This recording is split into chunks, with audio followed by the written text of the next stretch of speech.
acknowledge the traditional custodians of the ground we stand on and thank them for allowing Papa to tell stories on these glorious lands we share.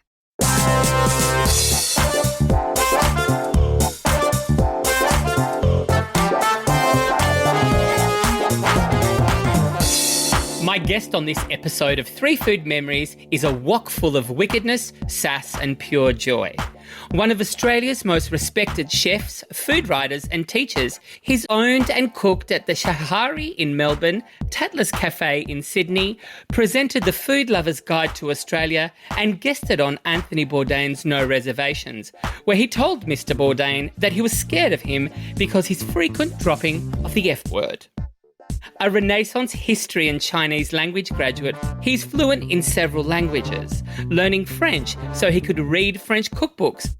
His latest cookbook, Tony Tan's Asian Cooking School, I promise will revitalise your connection to the melting pot of Asian cookery. Tony Tan joins me from Trentham, and I am thrilled to share him with you here on Three Food Memories. TT Salamat Datang.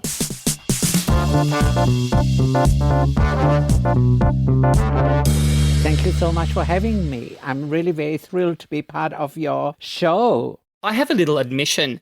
It wasn't until I scratched the surface that I came to realise what a massive deal you are on the international food scene. I say this because your latest cookbook was recently listed in the top 10 cookbooks in the UK Observer. And it likens your book to the cultural groundings similar to that of Claudia Rodan and Elizabeth David. How does that make you feel? Humbled, in one word, as simple as that, because I never really did expect somebody would give me would give me that kind of compliment. I couldn't believe it when I first saw it. In fact, my publisher was the one who sent me that piece, and I started tearing up. Because those women were amazing and still are amazing food writers.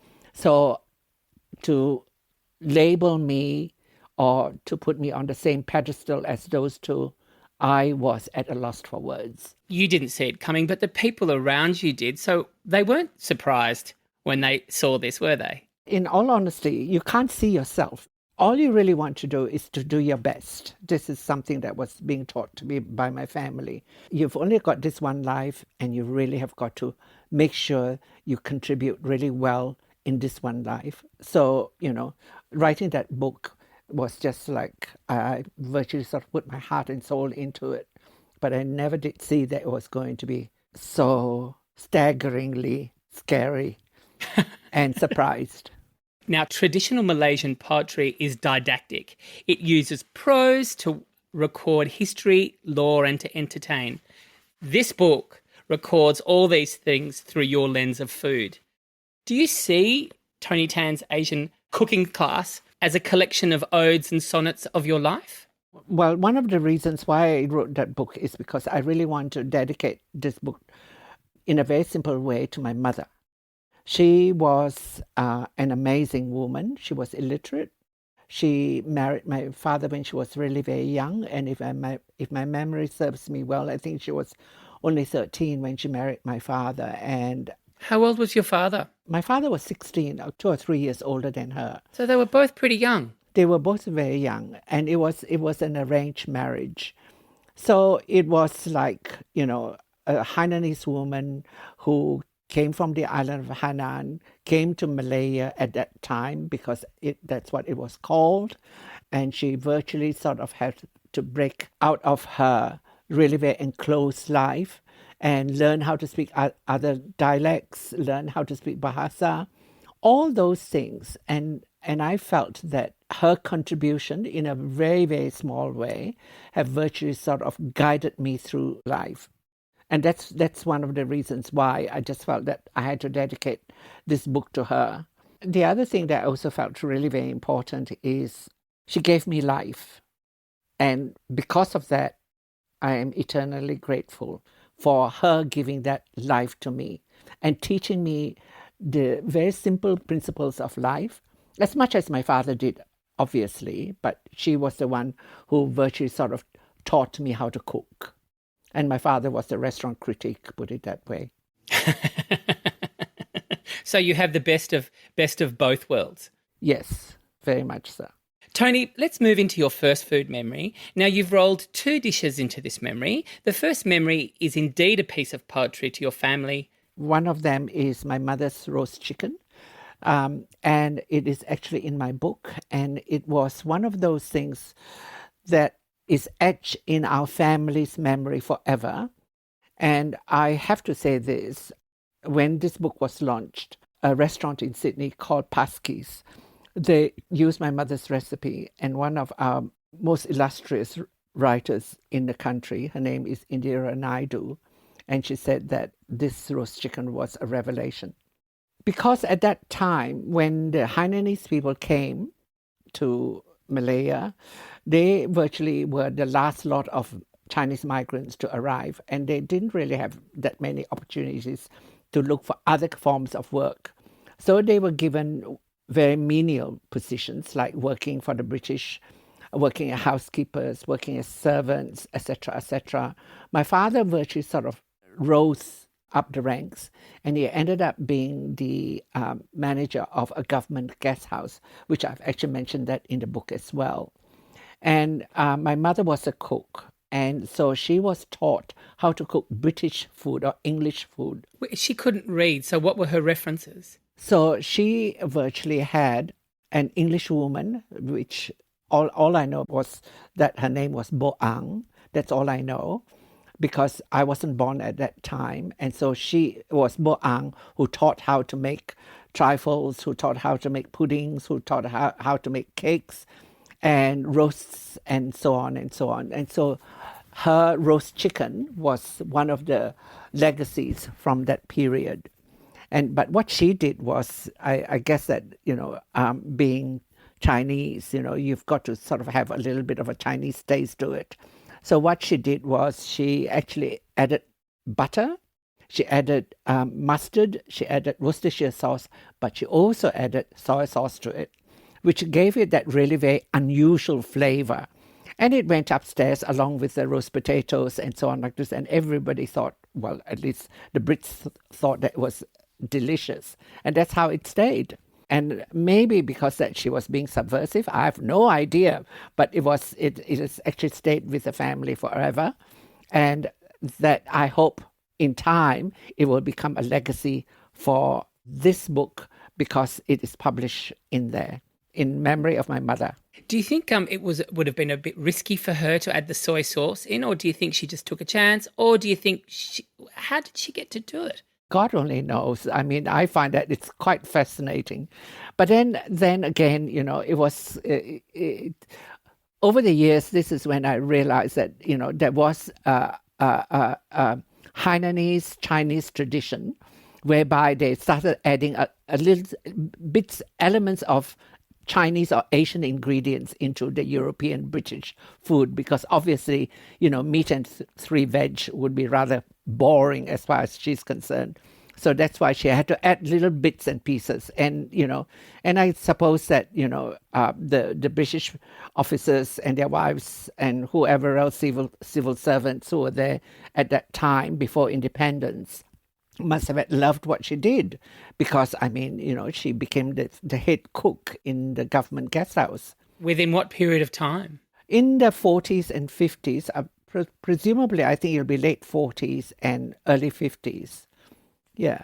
She was extremely adventurous. I have to take my hat off to her, because, I mean, for somebody who was totally illiterate, she learned how to write her name. She learned how to bargain in wet markets. She was the chief purser when the family virtually ended up having the first modern hotel in my hometown and the first Chinese high-end restaurant in my hometown. High-end meaning to say that that the family was able to engage Cantonese cooks from Kuala Lumpur, and they virtually were the ones who ran the Chinese restaurant to a T, beautifully done. And so she virtually knew what was going on, and she learned how to speak Cantonese from them. So it was very, very fascinating, that woman. who happens to be my mother. Who happens to be your mother. But we'll talk a bit about her a little bit down the track. But let's go across to your sister's laksa. Was it chicken? Well, it was chicken, but Yeah. there was also, her laksa was really very interesting too, because, I mean, when my sister got married to my brother-in-law, they were living in further down south, and then for some reason they decided to come back and live with our family, and so she decided that she was going to sort of follow the family's footsteps and open up a kopitiam, meaning to say a coffee shop. And she was really very well known for two things, and they are also in the book. One of them is her laksa. And so her laksa is beautiful because she used a lot of fresh ingredients. And every once in a while she has a sleight of hand and she adds a little bit of curry powder to it, meaning to say that you see, in Malaysia, it is really very easy to go down to the wet market and you say that, I want more of the ground coriander. So, it changes the flavor component altogether. So she was, that's what she did. She did her laksa, and it was delicious because it was very, very fresh. So her laksa would start being sold at about 8 o'clock in the morning. By about midday, it's all gone. That's how popular it was. And there were queues at once upon a time, as far as I can remember, because I was really very young at that time. So it was me who would virtually sort of hop on the bicycle, go over to her, and I says, "Is there any laksa left?" And of course, she's got to somehow pull up the dregs. She saved her baby brother. Yes, to baby brother, yes. You said she was famous for another thing. What was the second? She was also very famous for her kaya. Kaya is, I guess, the only word I can think of is coconut jam, because it's made, or it's a little bit like our lemon curd, because it is made with eggs, and lemon curd is made with eggs and butter, whereas kaya is made with coconut milk and eggs. So she was really very famous for that. And I can remember that my brother, whenever he would come back to our hometown in Kuantan, he would always take a tub of that from Kuantan, my sister's kaya, back to KL, because no one could do that, because it was really, really very, very smooth. How would you eat this kwantan? On toast. Like you would lemon curd? Yes. So it's delicious.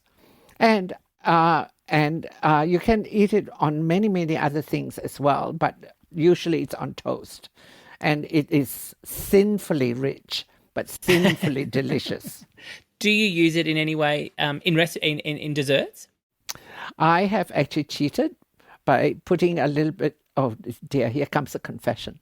I've actually put it on bread and butter pudding and spread a thin layer on top of that, and nobody knew what it was, except they all think that it's delicious. And they say, "What is it?" I say, "Oh, just a little bit of something that I really sort of thought of." Which throws me back to what your mum would have done roasting the chicken. Oh, just a little bit of soy sauce. So it's kind of in the family, that adventure, isn't it? That cheeky application. Oh, it smells, feels good. It'll work Very here. true. What was it like growing up in family restaurants? Do you want a real story? The real story. I thought you would. It was a very, very exciting time. It was like learning something new every day, except that there are times when you've got to go downstairs and virtually sort of being pulled to be the apprentice. And being an apprentice means that you've got to do all kinds of really very labor-intensive jobs. So I can remember peeling something like what seems to be, because I was probably between 7 and 9 years of age, and that it seems to be like a mountain of prawns. And to this day, when I'm peeling, even talking about it, I can almost smell the smell of prawns in my fingers. So, but it was exciting because, I mean, you hear, all the other apprentices, the other cooks, the other chefs, all talking about what is in that particular dish that day, how to make that dish. So, it fires your imagination. So you speak about your mother and your sister's influence in your cooking. What about Dad? Now, Dad was a very big character, but he was a stern character, wasn't he? he was extremely stern. Because I was the runt in the family, I was never expected to arrive. So, and that's pretty amazing too. And, so I went to school, and I can remember coming back from school in a hot Malaysian sun, on a bicycle, and all you really want to do is just sit down and eat. And he would be drinking his brandy or his cognac, and drinking and eating ever so slowly, and he'll sit over there and he said, "Now, can you analyze what is in that chicken dish?" And all I could do was just look at him and didn't really want to say anything, because all I wanted to do was just to gobble down my food very quickly, because I was really that hungry.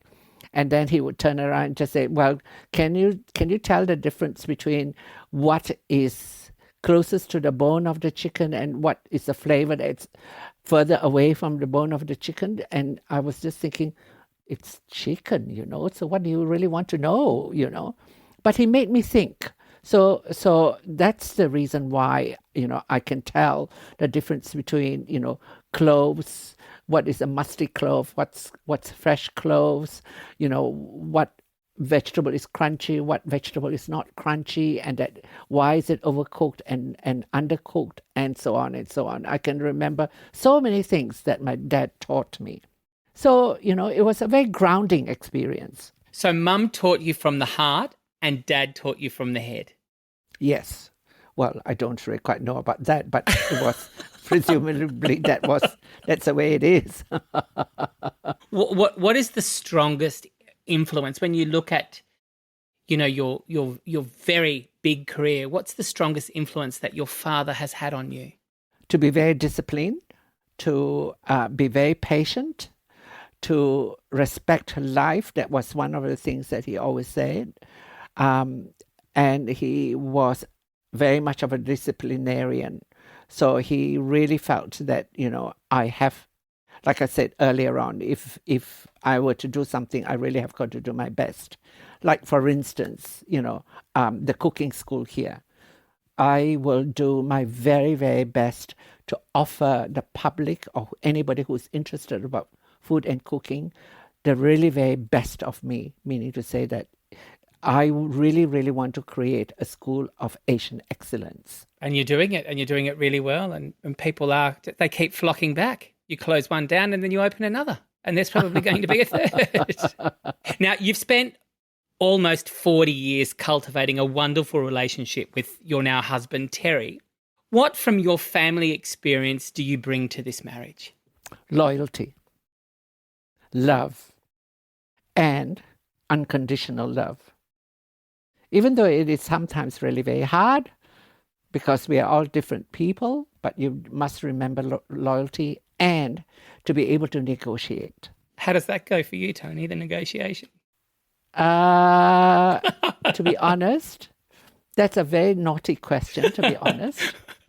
I think that's a rather cheeky question, but I can always turn around and just say and that is, no marriage is perfect, but yet at the same time, you have to remember why you're there. And always remember, even though you might be flying like crazy, remember there's always something that will ground you. And that grounding bit is to remember the good times and the bad times. I didn't mean to be cheeky, but we're going to move on to the dedication. So the dedication in the front of your book presents like a poem, feels like a poem, reads like a poem. In fact, it is a poem. Would you like to read it to us, please, Tony? This book is dedicated to my mother, Lim Heng Kiao, the Hainanese bridge that crossed the ocean. She was so important to me. She taught me what food is all about and what life is all about. I often speak about a conscious knowing on this show. It sounds like your mother was a hyper-intuitive woman, and not just with food. Is that right? Yes, she was, very much so. I think you're quite right, Sabbath, by saying that, my father taught me from the head, my mother taught me from the heart, and she certainly did. She was one of those people who was always really very curious about life. And the reason why it's dedicated this way is because I'll say something which not many people know about. Lim Heng Kiao is my mother's maiden name. Her family was Lim. Heng means people from the island of Hainan. Kiao means bridge. So if you would translate that in a really very poetic sort of way, it was the Hainanese bridge from the Lim family that crossed the oceans. So that's what she was. An amazingly intuitive woman who loved life very, very much. When did you realize she was made of heavenly stuff? When I was really very young, because, I mean, she was extremely strong in the sense that even though she was uneducated, she was very intelligent. Which is proof you can't teach intelligence. No, you can't. But which proves that, there are people who have got the innate intelligence, which sometimes crosses borders, crosses so many things. I mean, by the very fact that she could possibly write in Chinese, her name was good enough because it is so full of so many strokes that's in there. But she was also really very understanding of being in a wider community. She had Malay friends, she had Indian friends. When I was a kid, I'll give you a very simple example. I grew up in a very communal, in a very multiracial community. And at that time, I had an Indian friend, I had a Malay friend, I had 2 Chinese friends. We would always go to school together, and because we just pick each other up along the way. So when class is over, some of us would go over to Auntie Joseph's place, and that she would give us curry and roti. And when my other friends would come, my Malay friends particularly, would come over to visit us, she would make sure there is no pork being served because she respected another person's religion. Isn't that beautiful? That all these cultures can live together quite in simple Correct. harmony. Yes. And everyone's belief system is honoured. Yes. Isn't it beautiful? And it's a wonderful thing. It's kind of a given, isn't it? I was going to say it's expected, but it is a given in these sort of cultures and societies, isn't it, Tony? Very much so. You inherited your mother's intuitive instinct. How has this skill continued to support your life's work? Because this is proof of a whole lot of knowing. True. Well, when I came here to Australia to finish university, something just happened along the way, unfortunately, meaning to say that I was a little bit cheeky, put it that way. No, Tony Tan. I can't believe it. I have an avariciousness about wanting to know what life is all about. So, and that was something that I've learned from my mother, and it was one of those really very instinctive things that I did. And it was her that virtually sort of turned around, just say that, just go live life. You really have got to live it. Is there a particular dish that you cook that teleports her straight back into the kitchen next to you, where you can feel her body next, you can feel her on the bench top? Not literally being cooked, but like you can feel her working next to you? Well, last night, when I was cooking a dish, I was actually making some eggplant, and I was just thinking about her because, I mean, we would make eggplant very, very simple with just nothing but dried shrimps or dried prawns with a bit of chili and a little bit of garlic and a little bit of shallots. In any case, I was just thinking about her because she probably would turn around and just say that, you shouldn't be crowding your wok. But I would virtually sort of turn around and just say, Mom, but I'm not using a wok, I'm using a frying pan. Oh, Tony, the hairs on my arms stood up.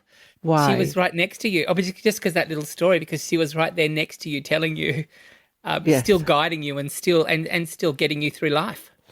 Yes. Well, she was very, very much bigger than life. Yeah, to me.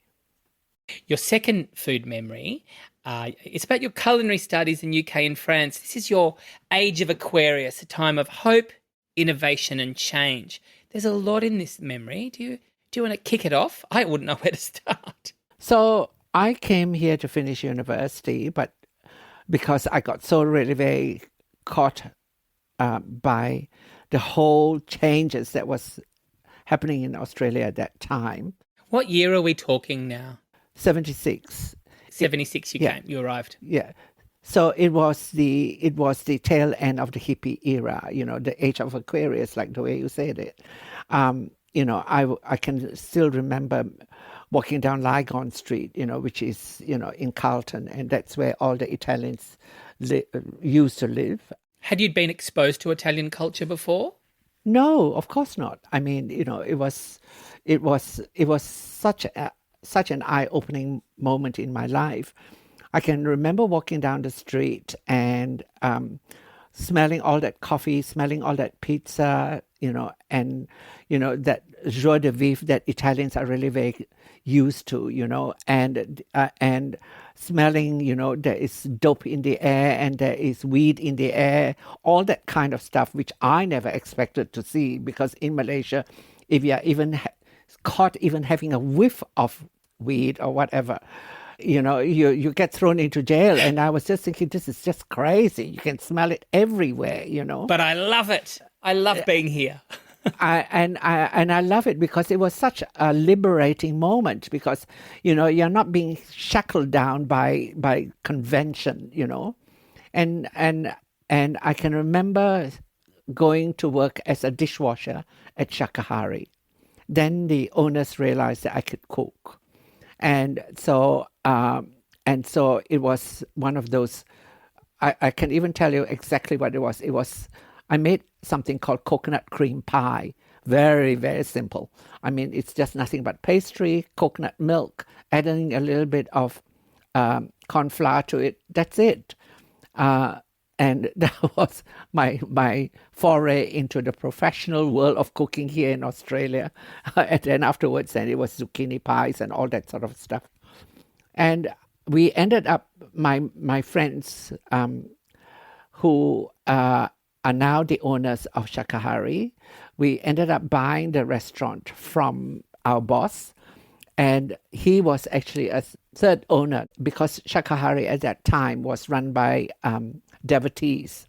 And that's when I just felt that I had to learn a little bit more about Western food, even though, I know how to make cupcakes and all that sort of stuff.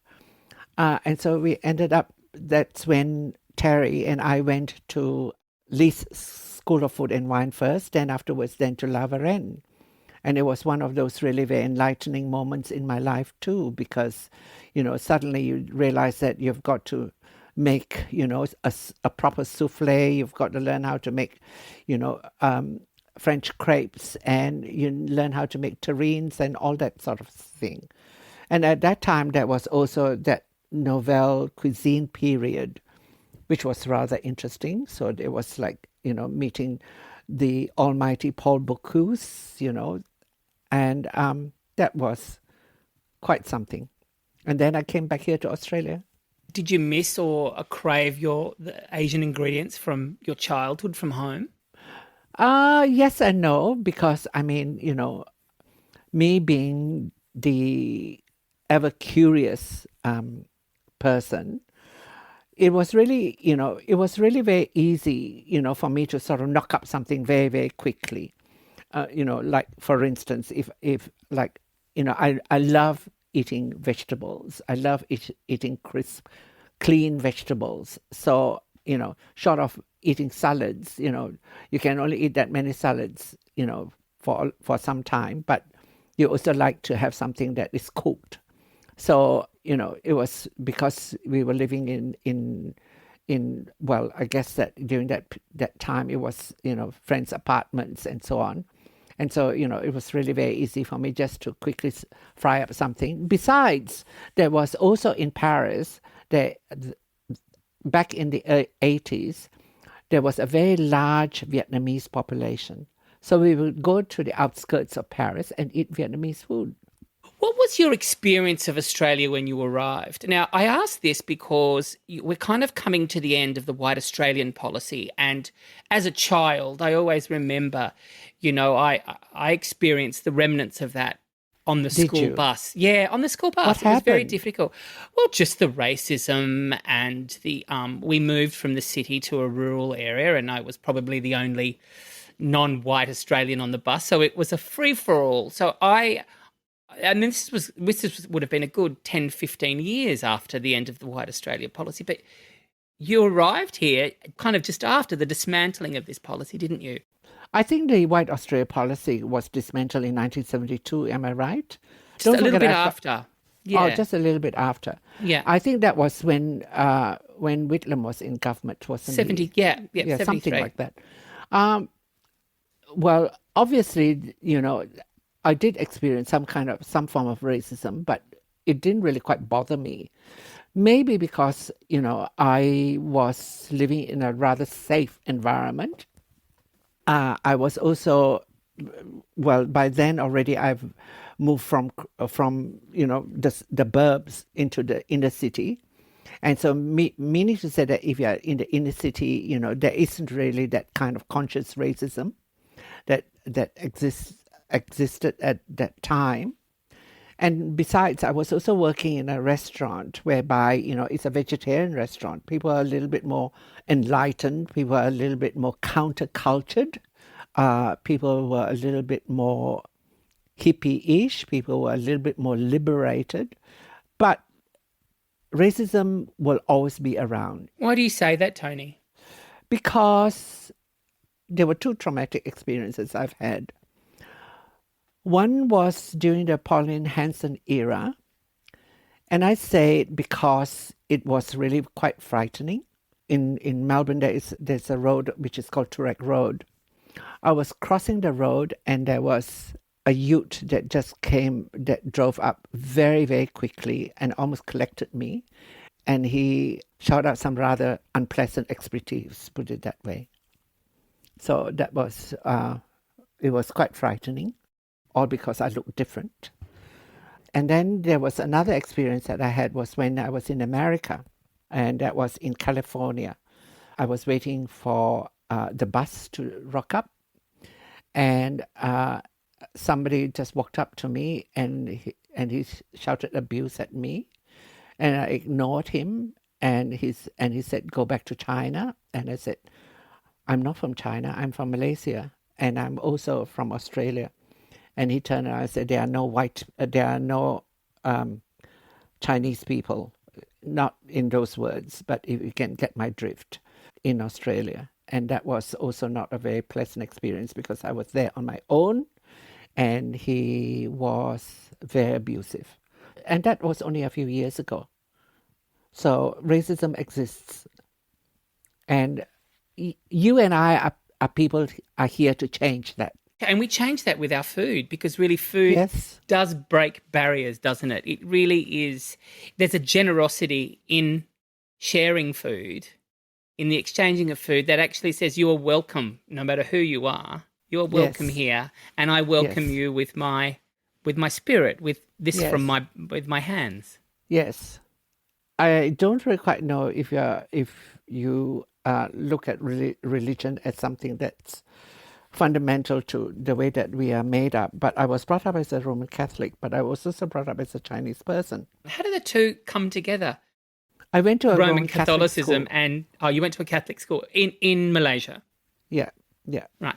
So that's one of the reasons why, I feel rather natural about moving from one sphere to another sphere. Does that make sense to you? It absolutely does. Mm. Yeah, but because I come from hospitality, and because it's so really very much ingrained in me already from a very, very young age, I believe in two really very important things.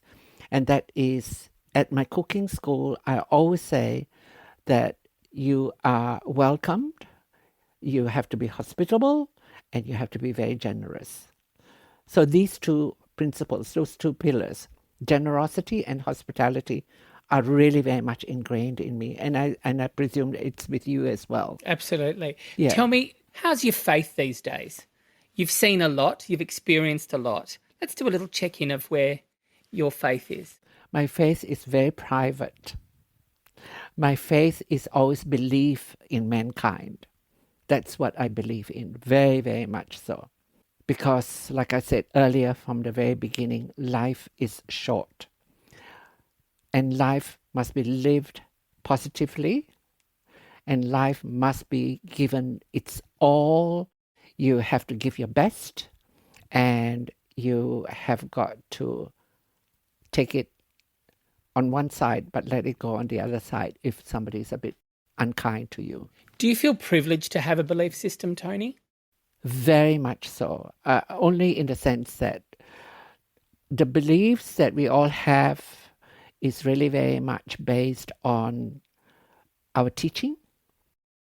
I consider myself to be very blessed because I believe really very much in the goodness of life rather than the negatives of life. Does that make sense to you? You can't see this, but I'm welling up with tears. I'm very much next to you, and I hope that we can continue this. You know, I hope that all of humanity can pick up on this and take it with them to the next day, to the next hour, to the next minute.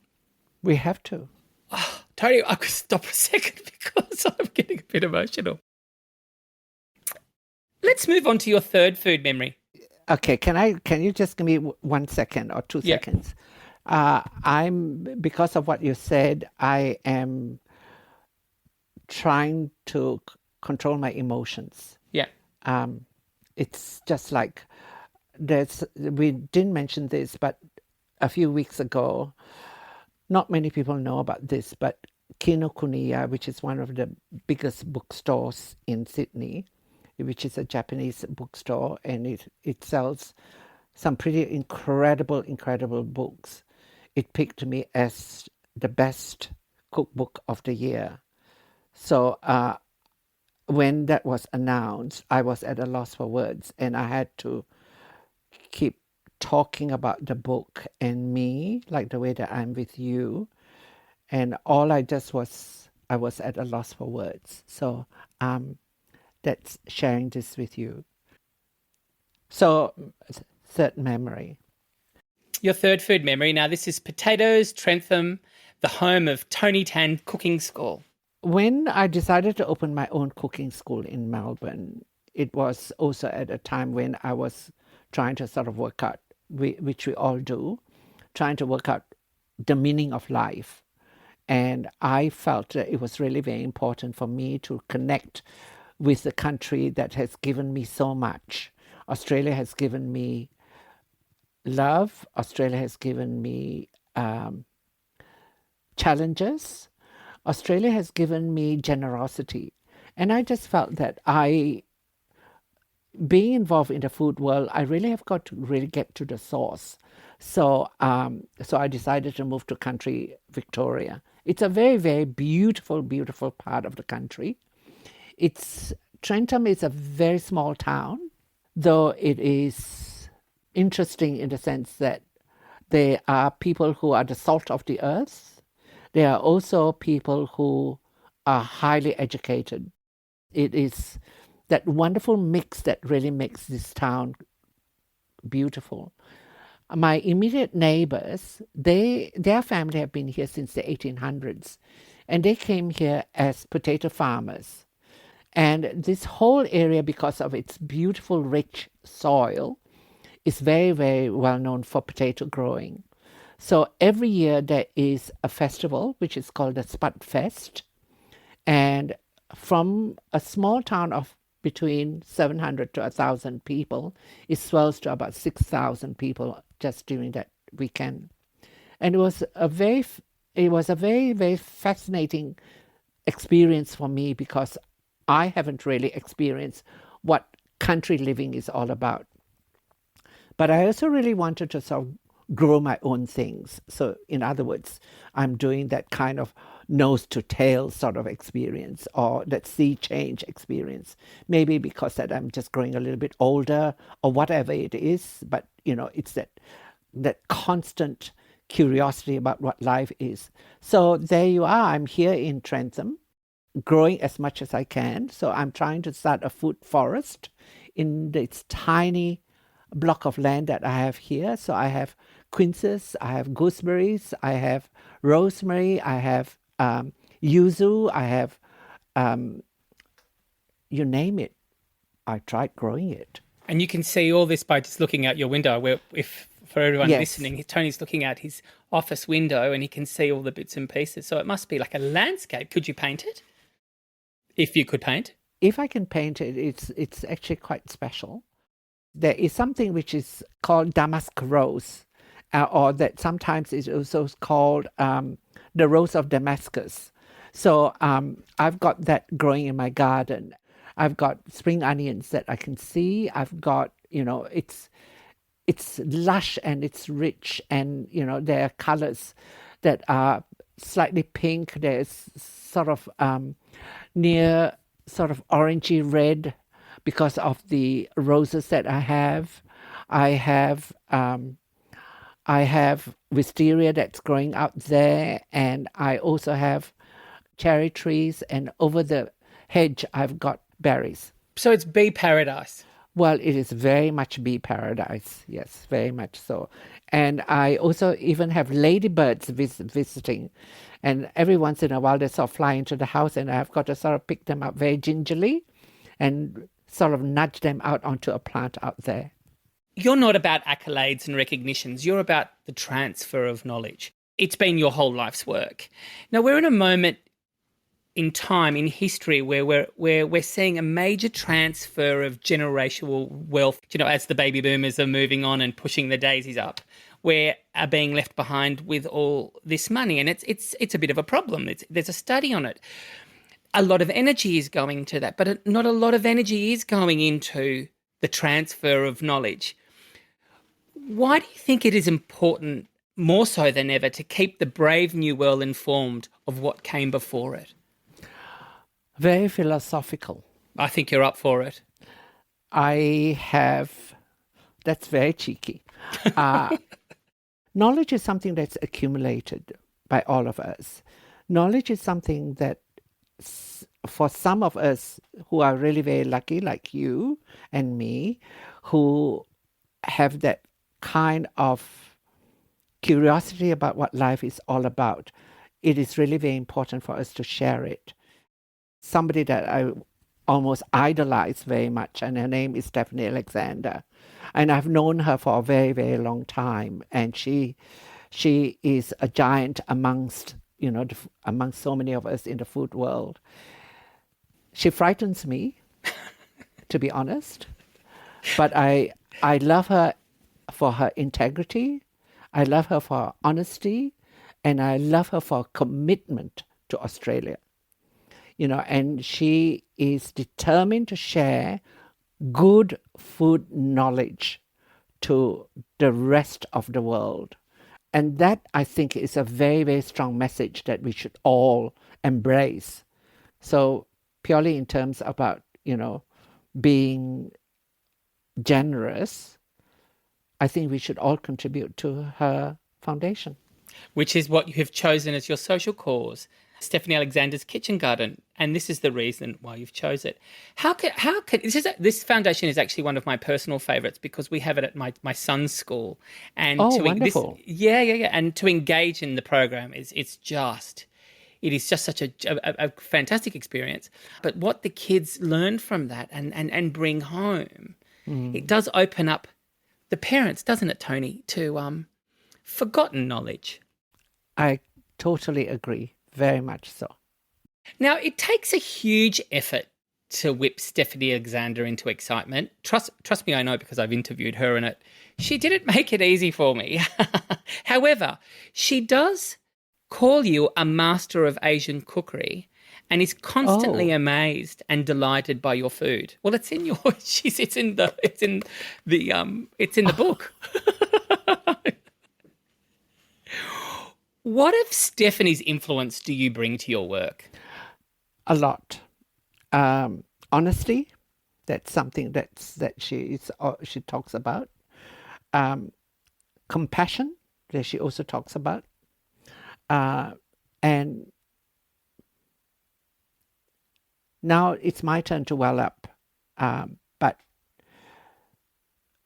to truly believe in fostering a deeper knowledge about what we eat, what we grow, is what Stephanie embraces, and so do I.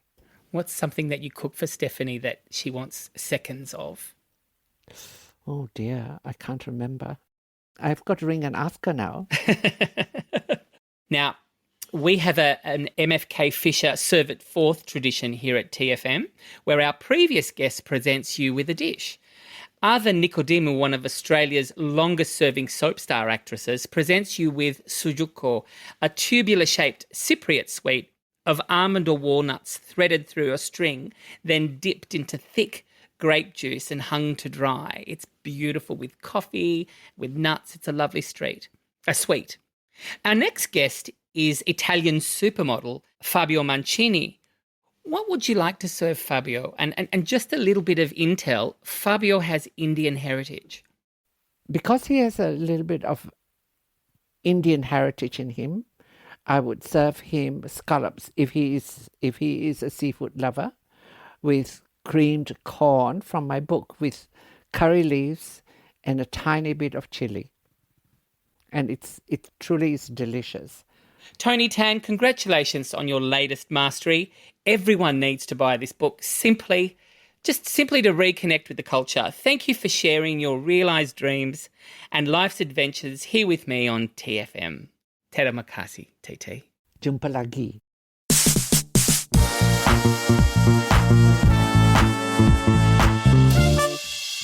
That's it for this episode of 3 Food Memories. Be sure to spread the plated love and check out our 50 plus back episodes.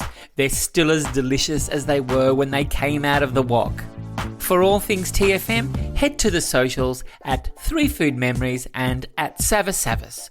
For more info and to send us a message, head to 3foodmemories.com. 3 Food Memories is produced and edited by Lauren McWhirter with original music by Russell Torrance. Nastika Lafili, and bye for now.